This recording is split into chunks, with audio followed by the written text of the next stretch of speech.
The grand ballroom of the Astoria Hotel in New York glittered with wealth and extravagance. Crystal chandeliers hung from the ceiling, their prisms scattering light across the marble floors. Waiters in crisp black uniforms carried trays of champagne, while a live jazz band played softly in the corner. It was the kind of party only the ultra-rich could host, and tonight it was hosted by none other than Charlotte Davenport, one of the wealthiest billionaires in Manhattan. Charlotte was known not just for her empire in luxury real estate, but also for her sharp tongue and cutting arrogance. She was tall, striking, and always dressed in designer gowns that cost more than most people's yearly salaries. Her guests adored her for her power, envied her for her beauty, and feared her for her pride. Charlotte thrived on attention, and tonight she planned to outshine everyone in the room. But fate had other plans, Dot, as guests mingled and laughed. Charlotte's eyes fell on someone who, in her view, didn't belong. Across the room, a young black man in a janitor's uniform was quietly polishing the edge of the marble staircase. His name was Marcus Johnson, a cleaner hired by the hotel staff to keep the space spotless during the grand event. He moved with quiet dignity, his head bowed, trying not to draw attention to himself. But Charlotte noticed, and she didn't. Like a dot in her world of diamonds and champagne, Marcus was invisible, or at least he was supposed to be. To Charlotte, the sight of him working among her glamorous guests felt like a stain on her perfect evening. She smirked, her red lips curling into an idea that would not only entertain her wealthy friends, but also humiliate Marcus. She raised her glass and called for attention. The music softened, and the crowd turned toward her. "Ladies and gentlemen," she declared with a laugh, "let's have a little fun, shall we? This is a party after all." Her eyes flickered toward Marcus, who froze, uncomfortable under the sudden spotlight. Charlotte pointed to the grand piano sitting near the stage, a glossy Steinway that gleamed under the lights. "I'll make a deal," she said dramatically, her voice dripping with sarcasm. "If this cleaner dares to play that piano and actually manages to impress me, I'll marry him on the spot." The room erupted in laughter. Guests chuckled into their champagne glasses, some covering their mouths, others openly pointing at Marcus. "Play the piano? Him?" One man scoffed. "He probably doesn't even know which key is middle C." Another woman mocked. Marcus's face burned. He hadn't asked for this. He was just there to do his job, to earn enough money to support his family. Being singled out like this felt cruel, but he stayed calm. He met Charlotte's eyes for a moment, and though she expected him to cower, he didn't. Something in his gaze was steady, unshaken. "Go on, Marcus," Charlotte teased, her laughter echoing across the ballroom. "Show us what you've got. Or are you afraid?" Everyone laughed again, the pressure mounting. For a moment, Marcus considered walking away. After all, he had nothing to prove to these people. But then he looked around the room. He saw the smirks, the whispers, the way they were all so certain he was beneath them. And deep inside, a spark ignited Dot, because what no one in that room knew was that Marcus Johnson was no ordinary cleaner. Long before he wore the uniform of a janitor, he had been a child prodigy at the piano. Raised in a small church in Harlem, Marcus had taught himself to play by ear on a broken old upright piano that his grandmother found at a thrift shop.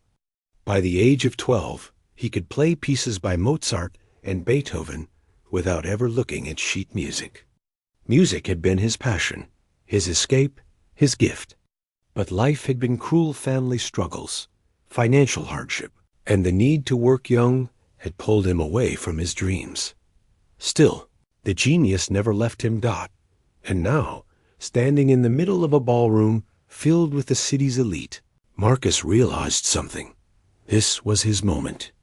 Not to prove himself to Charlotte, not to win over the snobs who mocked him, but to reclaim the gift he had once buried. He stepped toward the piano. Gasps filled the room.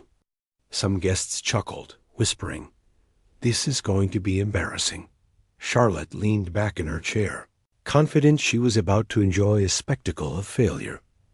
Marcus sat down on the piano bench, his rough hands trembling slightly as they hovered above the pristine ivory keys. He closed his eyes for a moment, inhaling deeply. Memories of his grandmother's voice flooded his mind. "Play, Marcus. Play like your soul is speaking." When his fingers finally touched the keys, the room fell into stunned silence. Instead of clumsy notes, a cascade of music poured out, rich, powerful, breathtaking. Marcus's hands moved with speed and precision, weaving melodies that seemed to tell stories of sorrow, hope, and triumph all at once. He played not from sheet music, but from his soul, blending classical brilliance with gospel undertones that shook the very walls of the ballroom. Guests gasped, jaws dropping. The laughter vanished, replaced by awe. Conversations died out as every pair of eyes locked on the man they had mocked only moments before. Some clutched their chests as tears welled in their eyes, moved by the raw emotion in his music. Charlotte's smug smile slowly faded. She sat frozen, her wine glass trembling slightly in her hand. She had expected humiliation, but instead she was the one being humbled. And Marcus? He wasn't done yet, because what came next would not only silence the laughter forever, but also change the course of everyone's lives in that room. But before we continue, let me ask you something. Have you ever been underestimated, only to shock everyone with what you are truly capable of? Share your story in the comments. I'd love to hear it. And if this moment gave you goosebumps, make sure to subscribe, because what happens next will leave you speechless. The notes poured from the grand, Steinway like a storm of emotion, gentle at first, like a whispering breeze through autumn leaves, and then crashing, swelling, like thunder rolling over the ocean. Marcus's fingers danced across the keys with a mastery that didn't just play music, it commanded the very air in the room. Each chord struck something deep inside the guests, something they didn't expect to feel at a party meant for shallow amusement. People forgot to sip their champagne. Conversations froze mid-sentence. Even the waiters, who had been gliding silently through the crowd, stood still, their trays tilted slightly as glasses trembled in their hands.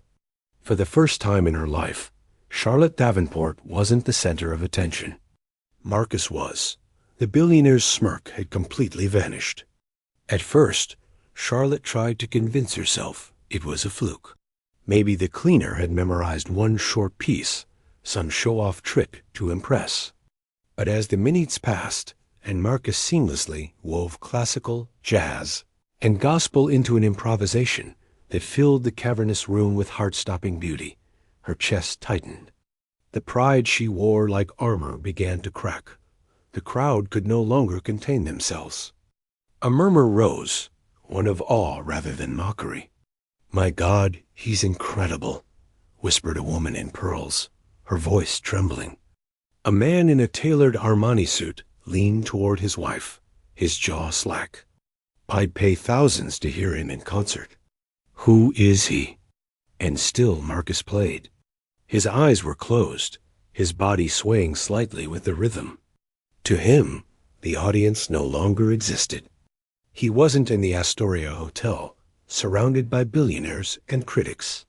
He was back in his grandmother's tiny Harlem apartment, sitting at the worn-out upright piano, the wood chipped and the keys yellowed, pouring his heart into the only thing that had ever given him peace. Charlotte's friends exchanged glances. The laughter that once echoed in the ballroom had been replaced by something rare humility. They had walked into the evening certain of their superiority, and yet here they were, held captive by the genius of a man they had mocked as just a cleaner. When Marcus finally brought the piece to its close, his fingers resting gently on the last chord, the silence was deafening. For a full second, the room didn't move.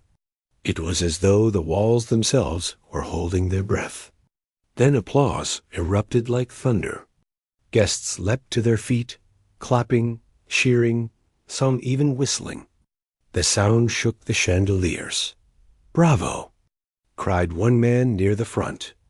"Encore!" shouted another. People were wiping tears from their eyes, shaken not just by the music, but by the realization of how wrong they had been. Marcus opened his eyes and looked around, his chest rising and falling with the effort. He hadn't come to impress anyone, yet here they were, worshipping the very talent he'd hidden for so long. Charlotte sat frozen, her glass of champagne tipped slightly in her hand, threatening to spill. She had meant to humiliate him. She had meant to make him small. But in front of her guests, in front of her friends and rivals, Marcus had done the opposite. He had made her look like the fool, and worst of all, he had kept her to her word. The murmurs began almost instantly. Didn't she say she'd marry him? She promised. We all heard it. She has to honor it now. What a scandal if she doesn't. Charlotte's face turned crimson. She was trapped in her own arrogance. For her, this wasn't just a joke anymore. It was a threat to her reputation. Billionaires lived by pride, and if she backed down now, she would forever be remembered as the woman who made a cruel bet and couldn't face its outcome. But marrying a cleaner? Impossible. Her ego raged inside her, colliding with her fear of disgrace. She stood up abruptly, her voice sharper than she intended. That was acceptable, she said, trying to regain control. But let's not get carried away. A performance does not make a man my equal. The applause faltered. Guests exchanged uncomfortable looks. Her words rang hollow, bitter against the magic they had just witnessed. Some even frowned, silently judging her cruelty. Marcus said nothing. He simply stood from the piano, bowing his head slightly, as if to thank the crowd for listening. He didn't argue, didn't gloat, didn't remind Charlotte of her promise. His silence spoke louder than any words, and that silence cut deeper than Charlotte could admit. Because deep down, for the first time in her life, Charlotte felt something she had never allowed herself to feel toward someone beneath her. Respect, and perhaps, just perhaps, a flicker of admiration. As the night wore on, guests approached Marcus one by one. Some congratulated him, others begged to know his story. A famous music producer slipped him a business card, whispering, "Call me tomorrow. You have a gift the world needs to hear." Marcus nodded politely, overwhelmed but humble. He hadn't asked for this. Yet destiny had found him, but Charlotte wasn't finished. She refused to be forgotten, refused to let the evening end with Marcus as the hero and herself as the villain. She hatched a plan, a dangerous one, that would test Marcus in ways he never imagined. Because if there was one thing Charlotte Davenport hated more than being wrong, it was being overshadowed. Before we continue, let me ask you something. What would you have done if you were Marcus walk away after proving everyone wrong, or demand Charlotte keep her promise? Let me know in the comments below, because this is where the story gets even more intense.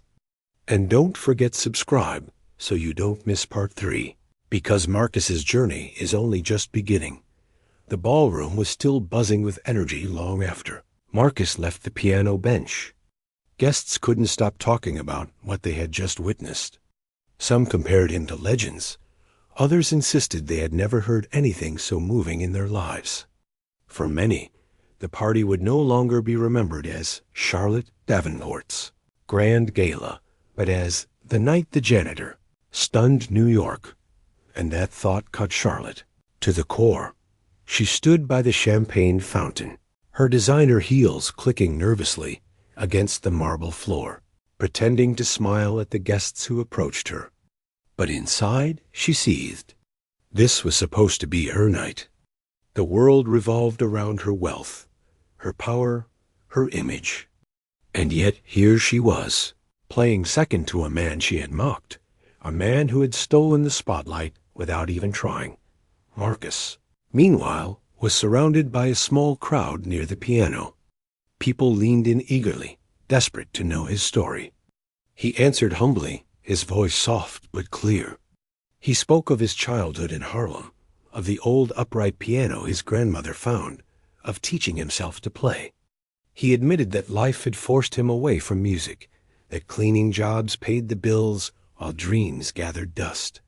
His honesty struck a chord with everyone who listened. One woman in a glittering blue gown clasped her hands to her chest. "It's like something out of a movie," she whispered. "This man belongs on a stage, not holding a mop." Charlotte overheard and nearly snapped her glass in two.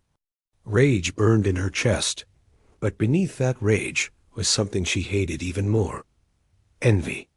Marcus had something she didn't, something money couldn't buy. He had authenticity, talent that couldn't be faked, a soul that spoke through music.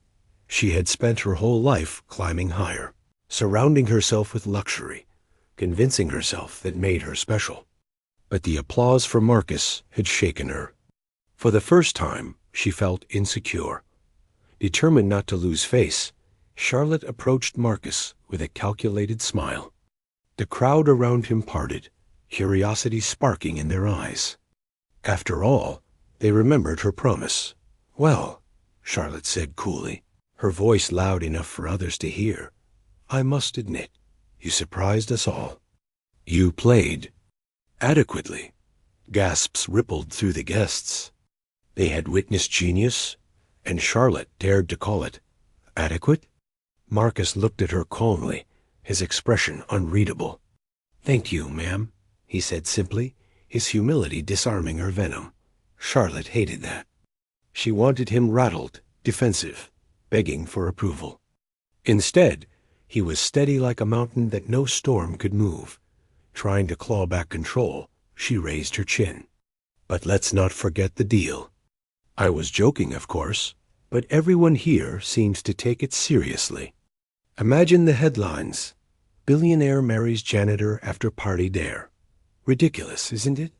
She laughed, forcing others to join in. But the laughter sounded hollow, brittle. People shifted uncomfortably. Some even frowned. They had seen the beauty of Marcus's soul, and Charlotte's cruelty now looked uglier than ever. Marcus didn't reply. He didn't need to. His silence was a mirror, reflecting Charlotte's arrogance for everyone to see. And that silence only made her more desperate. Later that evening, as the guests began to leave, Charlotte pulled Marcus aside. Her tone was sharp, but quieter now, away from the public eye. "Listen," she hissed, "don't get any ideas. You embarrassed me tonight, and I won't forget it. People may be dazzled now, but this world doesn't belong to people like you. It belongs to people like me." Marcus met her glare with steady eyes.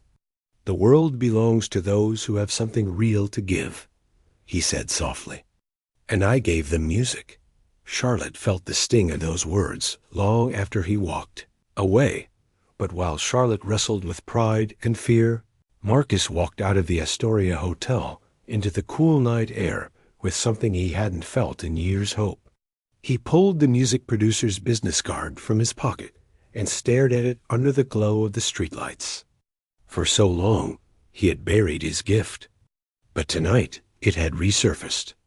And now, opportunities were knocking God still. Marcus knew better than to get carried away. The road ahead wouldn't be easy.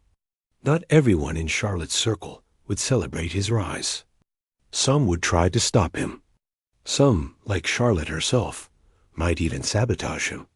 But Marcus had something stronger than their schemes, faith in his music, and the memory of his grandmother's voice telling him, "Your gift is bigger than any obstacle." Meanwhile, Charlotte sat alone in the back of her limousine, staring out the tinted windows as the city lights blurred by. Her reflection in the glass looked different tonight. Not flawless, not untouchable, but haunted. She replayed Marcus's music in her mind, no matter how hard she tried to silence it. And for the first time, Charlotte Davenport wondered if all her wealth, all her power, all her glittering parties meant anything at all. The question gnawed at her. Had she built her empire on sand, while Marcus carried a treasure she couldn't buy? Before we continue, let me ask you this. Do you believe Charlotte will change after this humiliation, or will her pride lead her down a darker path? Comment your thoughts. I'm curious to see whose side you're on. And if you haven't subscribed yet, make sure you do, because in the next part, Charlotte's pride takes her to dangerous extremes. And Marcus will be tested in ways that go far beyond music. The morning after the gala, New York society was buzzing. Headlines splashed across digital tabloids and social media. Cleaner stuns billionaire's party with piano performance. The night Charlotte Davenport was outshined. From mop to maestro, who is Marcus Johnson? Clips from the party had already gone viral. Someone had recorded Marcus's breathtaking performance, and millions of views were piling up online. Comments flooded in. This man is a genius, give him a stage. Charlotte tried to humiliate him, but karma worked fast. I'd buy tickets if he played at Carnegie Hall. Marcus didn't even own a smartphone fancy enough to keep up with the notifications. He only discovered the buzz when his younger sister Jasmine rushed into their small apartment in Harlem, waving her phone. Marcus, you're famous. Look, people all over the country are talking about you. He stared at the videos, humbled and overwhelmed. Fame was never his goal. But maybe, just maybe, this was a doorway to a new life, not just for him, but for his family. Meanwhile, in her penthouse overlooking Central Park, Charlotte sat at her sleek white marble desk, scrolling furiously through the same headlines. Every word felt like a dagger. Her name, once associated with power and glamour, was now tied to humiliation. She could almost hear her rivals laughing behind her back, delighted that the mighty Charlotte Davenport had been brought low by a janitor. Her pride couldn't handle it. This cannot stand, she muttered to herself, slamming her tablet shut. I will not be made a fool of. Charlotte made calls. She reached out to journalists she had on payroll, ordering them to twist the story. She instructed her PR team to spin the narrative. Marcus wasn't a genius, just a fluke. Maybe he had cheated. Maybe he had rehearsed. Rumors began to circulate online, subtle but poisonous. Articles appeared questioning his background, his education, his character. But the more she tried to smear him, the more people rallied behind him. Viewers connected with Marcus, not because of polished PR, but because of his authenticity. He was a working man with a gift, a humble soul who had risen above mockery, and that authenticity was something Charlotte could never manufacture. Still, she wasn't done. Charlotte leveraged her influence to block Marcus's opportunities. When the music producer who had given Marcus his card tried to book him for a small concert in the city, Charlotte called in favors to have the event canceled. She whispered in the ears of investors, warning them that backing Marcus would be bad for business.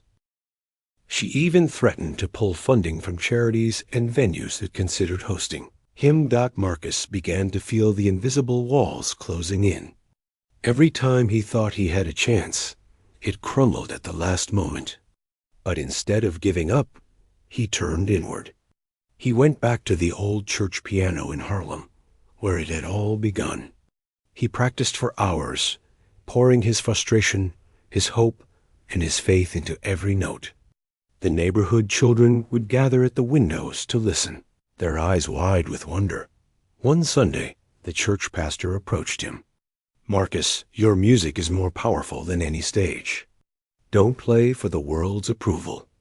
Play because it's who you are. Those words grounded him, and as fate would have it, while Charlotte tightened her grip, another opportunity appeared, one she couldn't control. A world-renowned pianist, Lydia Colvin, had seen Marcus's viral video. Unlike the others, she wasn't swayed by gossip or fear of Charlotte.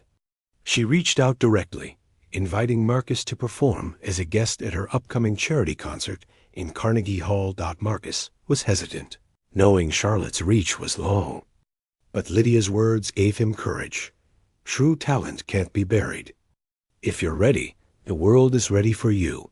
When Charlotte caught wind of the invitation, she nearly shattered a glass vase in rage. Carnegie Hall was sacred ground, the pinnacle of prestige. If Marcus played there, her attempts to diminish him would crumble forever. So she devised her boldest move yet. She would attend the concert herself, not as a silent observer, but as a force determined to take back control. If Marcus triumphed, she would lose everything: her pride, her image, her hold on society's respect. But Charlotte was willing to risk it all. Because if she couldn't silence him in the shadows, she would try to break him in the spotlight. And so the stage was set. Marcus Johnson, the janitor who had stunned a billionaire's party, would now step onto one of the most legendary stages in America. And Charlotte Davenport, unwilling to accept defeat, would be there waiting, determined to make it his downfall. Before we move forward, I want to ask you, if you were Marcus, would you risk stepping into Carnegie Hall knowing someone powerful was trying to sabotage you? Or would you walk away, protecting your peace? Comment below. I'd love to hear your thoughts. And make sure you're subscribed, because in the final part, everything comes to a head in a way that will leave you breathless. The night of the Carnegie Hall charity concert arrived like a storm waiting to break. Outside the historic venue, cameras flashed as reporters gathered to capture the spectacle. New York's elite lined the red carpet, dressed in gowns and tuxedos, eager to be part of the event everyone was talking about. But there was only one question on everyone's lips. Would Marcus Johnson, the janitor turned viral sensation, truly deliver on the most prestigious stage of them all? Inside, the theater was packed. The crimson curtains hung heavy, the golden balconies gleamed under the lights, and the air itself seemed to vibrate with anticipation. Lydia Coleman, the world-renowned pianist who had invited Marcus, greeted him backstage with a reassuring smile. "Remember," she whispered, "you don't play to prove yourself to them. You play because it's who you are." Marcus nodded, his heart pounding. He thought of his grandmother, of her voice telling him as a boy, "Your gift is from God, never hide it." He thought of his sister Jasmine, sitting in the audience with tears in her eyes before he had even touched a key. And he thought of the night at the Astoria Hotel, when Charlotte Davenport had mocked him, unaware she was unlocking a gift the world would soon see. The lights dimmed. The announcer's voice boomed across the hall. "Ladies and gentlemen, please welcome our guest performer, Marcus Johnson." Applause erupted. Some clapped politely, curious to see if the viral video had been exaggerated. Others cheered wholeheartedly, already fans of the man whose story had inspired millions. Marcus stepped onto the stage. His simple black suit was nothing compared to the glittering attire of the wealthy in the audience, but he carried himself with quiet dignity. He sat at the grand piano, closed his eyes, and took a deep breath, and then he began to play. The first notes rang out pure and strong, echoing through the hall. The music swelled, soaring higher and higher, weaving a tapestry of sound that seemed to lift the audience from their seats. Marcus played as if the piano itself were an extension of his soul, every note carrying a story of struggle, of loss, of faith, of triumph. That it wasn't just a performance. It was a confession, a prayer, a declaration of resilience. The crowd was mesmerized. Tears streamed down faces. Strangers reached for each other's hands. For 20 minutes, Carnegie Hall was no longer just a concert venue. It was a cathedral of hope, and Marcus was its preacher. But not everyone was moved in the same way. Charlotte Davenport sat in the front row, her jaw tight, her hands clenched into fists. She had come prepared to watch him stumble, ready to smirk if he faltered. But instead, she was confronted once again with brilliance she could not deny. Each note broke down her walls a little more, until finally, something she had buried long ago stirred within her. It wasn't just envy anymore. It was shame. Charlotte realized, with a pang she couldn't ignore, that Marcus had something she had spent her life chasing yet never found. He had purpose. He had authenticity. He had peace. And no amount of money could buy what poured effortlessly out of him. When Marcus struck the final chord, the hall exploded in applause. People leapt to their feet, cheering, whistling, crying out his name. Flowers rained down onto the stage. Marcus stood, bowing humbly, his eyes scanning the crowd, not for glory, but for the faces of those who believed in him. Backstage, reporters clamored, begging for interviews. Music agents shoved business cards into his hands, offering contracts, tours, record deals. For Marcus, the world had suddenly opened wide. And then Charlotte appeared. She approached him, her usual arrogance gone. For the first time, she looked almost human, her eyes glossy with something that might have been regret. "Marcus," she said quietly, so only he could hear, I was wrong. About everything? I thought humiliating you would make me powerful. But you showed me what real power is. And it isn't money. It's soul. It's truth. It's music." Marcus studied her for a moment, his expression calm. "Charlotte," he said softly, "you don't need to marry me. You don't need to prove anything. But maybe it's time you listen instead of laugh." Her lips trembled, and she nodded. For once, Charlotte Davenport had no comeback. No armor. Only silence. As the night came to a close, Marcus walked out of Carnegie Hall into the cool New York air, surrounded by reporters, fans, and supporters. Yet he remained grounded, his heart steady. Because fame wasn't his victory. His victory was reclaiming the gift he had once buried, and proving, if only to himself, that no voice of arrogance could drown out the music within. And somewhere in the crowd, as flashbulbs sparked and voices cheered, Marcus looked up at the night sky and whispered, "Thank you, Grandma. This one was for you." The story of Marcus Johnson spread across the nation and beyond, not as the tale of a janitor who embarrassed a billionaire, but as the story of a man who refused to let life's hardships erase his light. A man who showed the world that greatness can come from anywhere, and that sometimes the most extraordinary souls are hidden in the humblest places. Now let me turn to you. What do you think is the true lesson here? Is it that talent can't be buried forever? That pride always falls? Or that the human spirit, when fueled by passion, can overcome any obstacle? Share your thoughts in the comments. I want to know what this story means to you. And if Marcus's journey inspired you, make sure to hit that subscribe button and share this video with someone who needs encouragement today. Because stories like this aren't just entertainment, they're reminders that within each of us lies a gift the world needs to see.